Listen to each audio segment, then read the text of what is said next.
Good afternoon.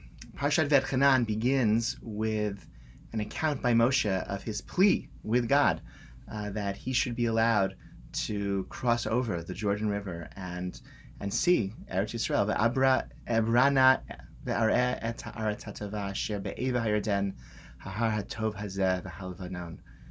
Let me, I pray, cross over and see the good land on the other side of the Jordan, that good hill country, and Halavanon.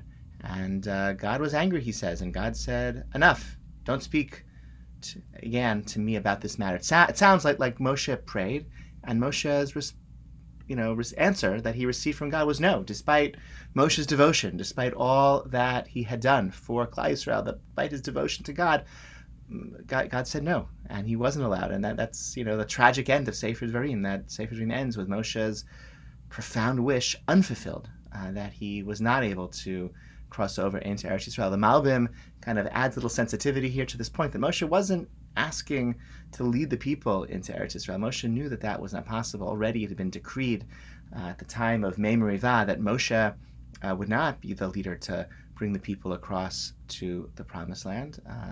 And so what Moshe was praying for was just, I want to go as a civilian. Let me live long enough to cross the Jordan and see Eretz Yisrael, this place where I have been leading everyone for so faithfully for so long, and which I think just heightens the poignancy of God's response, that he said no.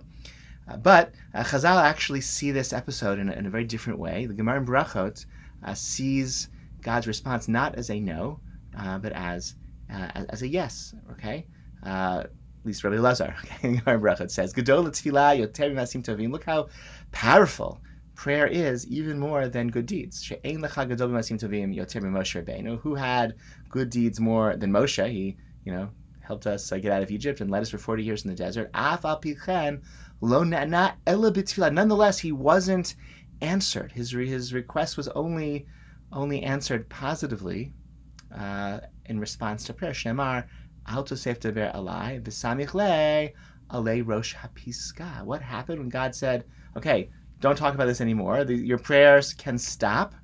That's not a no, because the very next line, what does God say? Alei rosh hapiska, climb to the top of the mountain. And what are you going to do there? At the top of the mountain, you'll see.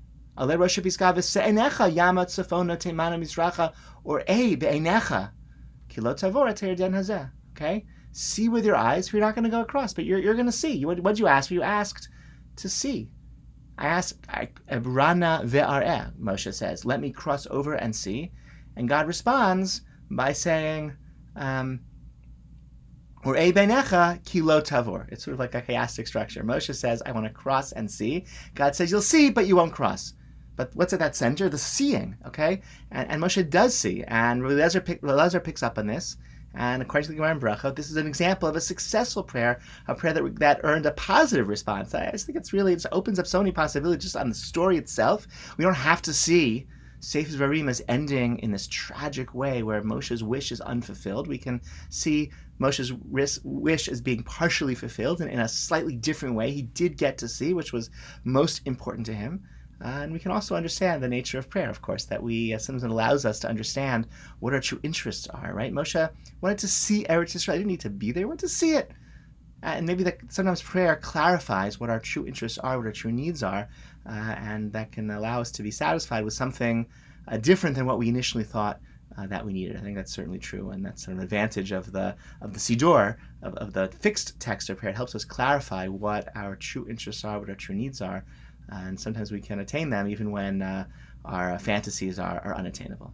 Okay, wish you all Shabbat Shalom. Please join us. We have scholars in residence this Shabbat speaking and teaching throughout the day. It should be really, really enlightening and interesting and engaging. And I hope many of you are able to join us for any portion of the day's events. So read the bulletin for further details. All right, Shabbat Shalom. Looking forward to seeing you soon.